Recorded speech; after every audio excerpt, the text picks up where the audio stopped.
Hi fellas, ex-Crusader Man Dave here. I spoke to Jayda Fransen a few weeks ago. As a matter of fact, she told me in a private conversation that in her view, Paul Golding and Andrew Edge are a sad pair of fake Christians who will use anyone. I mean, they're quite happy to split up families, drag wives away from the husbands if it looks good on camera. If they're a pretty girl, they will use them. They will send money, they will use them. They don't give a shit. Even if the kids are disabled or there's 5 kids involved, they don't care. They don't care. And of course, Andrew Edge does have an unenviable reputation for being very sly, phoning partners, phoning girlfriends, daughters of anyone connected with Britain First, and he does mercilessly target them, impresses them with money, offers of hotel rooms, offers of like good times, parties, cocaine, vodka. This is a matter of fact. This is straight off Britain First members, including, well, one I won't name just for now. This is a matter of fact. And he's been doing this for about 10 years. Andrew Edge admits to having 11 children, and he has about probably 30 illegitimate kids to, silly, naive girls who are easily impressed, who've got no pride whatsoever, who get trains to his days of action, as he calls them. Days of bullshit, more like, in my experience. He's probably got a list of illegitimate kids. He does have a list of illegitimate kids under his belt. And as we know, Paul Golding, ironically, is from a single mum council house background. But he's quite happy to impress them with his gunmetal coloured Land Rover and pass some money to the bank accounts like he did my ex-partner. Pay for, give her loads of attention, make them think like she's going to be the next Mrs. Golding or whatever. What these stupid women get into their heads, I don't know. Shows how desperate they are to get away from their exes, or to make a statement of girl power by getting themselves the reputation of a whore. This is what some of them do, for sure. I know of one 19-year-old who've got a number on my phone, who she was invited to a party. Yes, one of Andy's parties in Stockport in a Travelodge hotel.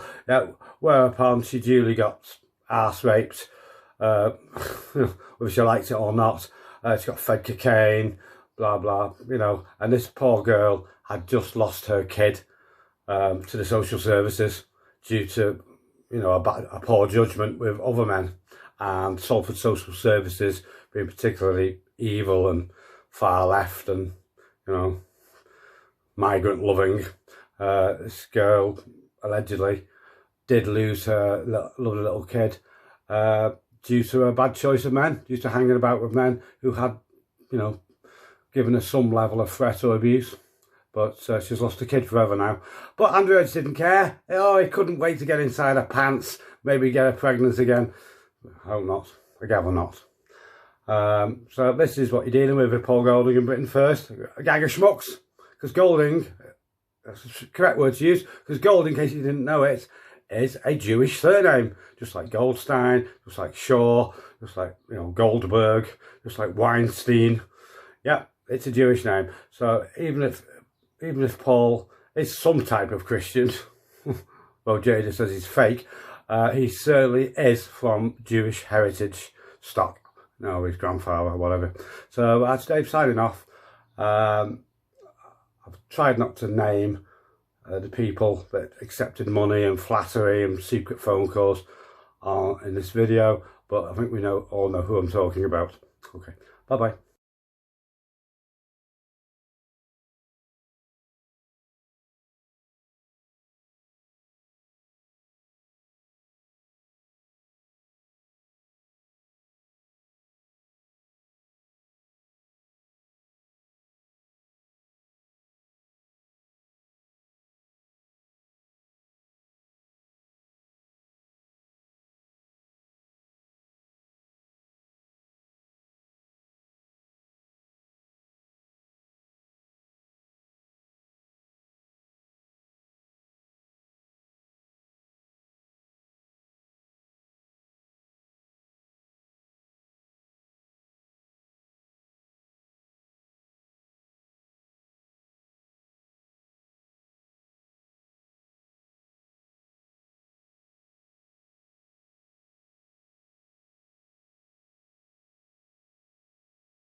Right.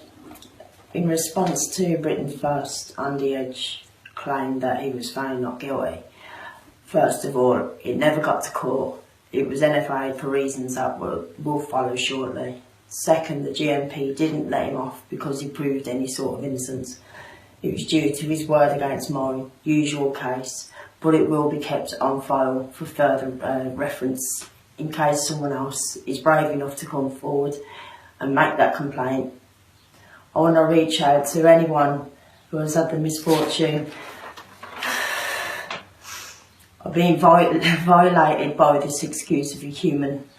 Then please report him. I know I can't be the only one. This has turned my world upside down in ways I can't describe. And it's made it worse with the police's decision that they can't move forward with the case.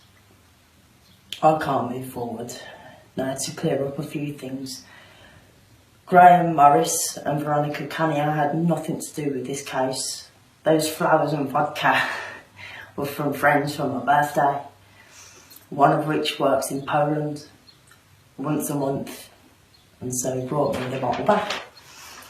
So I hope this clears up a few things. I know I'm a little bit nervous right now because I've never done a video statement or anything, but I'm not having this tosser think that he can badmouth me all over the place. So I'm nervous as shit, scared as hell, but it's got to be done.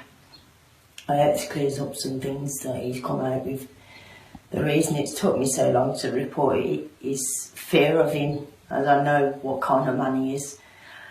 I know I'm scared of the repercussions of losing people I thought were my friends. Everything I feared would happen has happened, so I should have just done it sooner. His case dropped because I waited too long to report it. Anyone else has gone through this, please don't wait, report it now. Now I'm going to read you parts of the email sent to me by GMP regarding their decision.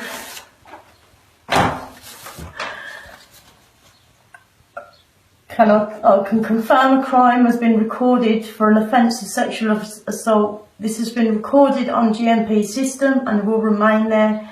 You are identified as the victim and Andrew is named as the offender. This won't change. And to clear up another little thing that he's been saying is Shao Smith drove me to the police station to make this statement. First of all, I didn't even know Shao Smith when I made the statement. She didn't drive me to no police station. I ain't got a clue who she was. Veronica or Graham, ain't got a clue. So, you know, the bullshit just keeps rolling off the tongue. Anyway, I'll carry on. The language used towards the victim by Edge, I'm going to rape your ass and you're going to fucking love it. He's threatening, abusive and intentionally so being likely to cause harassment, alarm and distress. This would be an offence under Section 4A of the Public Order Act. However, this has occurred within a dwelling and there is no evidence that this has been heard or seen by persons outside. As such, a statutory defence is provided, meaning his word against mine. His word against mine. It wasn't the case that he's proved he didn't do anything. Just because you got NFA does not mean to say that you didn't commit the crime. Both the Section 4A public order offence and the Section 39 assault are summary offences with the associated 6-month prosecution time limit applied, since that victim has stated the offence occurred between July 16 and August 17. They messed up with that date, I think. It's August 16 it happened. Then the time limit has expired when information can be laid before the court. This is therefore my assessment that unfortunately options to prosecute for any further offence has now elapsed, meaning I just didn't do it in time. He didn't prove that he'd done nothing, just bad timing. You know, this has wrecked my life. It really has. And there's no way I can get back the life that I had before all this happened.